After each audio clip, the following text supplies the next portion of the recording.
ukiwa sehemu isiyojulikana kwenye familia, wasema na jitu la mbinguni liko kwenye familia. Ukifika kwenu ama shuleni ama mtaani, wasema yule msimguse. Yule si mwanadamu wa kawaida, yule ni kiumbe wa mbinguni, sio kawaida. Mwacheni, msimguse. Msiguse watoto wake, msiguse biashara yake, msiguse kazi yake. Mwacheni. Nataka nikutengeneze hili sasa, watu wa kufuata. Nataka nikurudishie neema Mungu alikupa. Hiyo tu. Kama ni biashara, utaanza kushika pesa.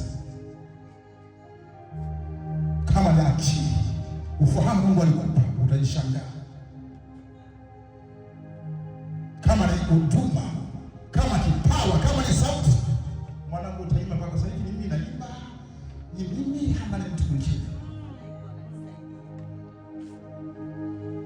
Hiyo sauti yako yamkini ndio utajiri wako. Naongea na mtu mahali hapa leo. Yamkini sauti yako ndio utajiri wako.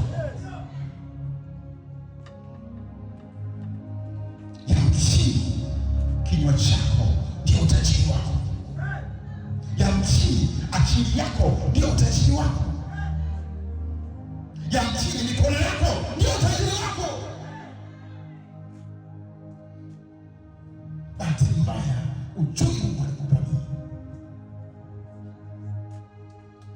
Ndio maana ukisikia ndani yako kufanya biashara yako,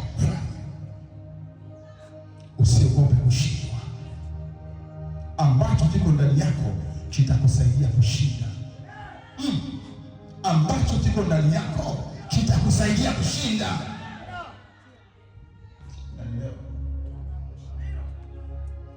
Ambacho kiko ndani yako kitakusaidia kushinda vita.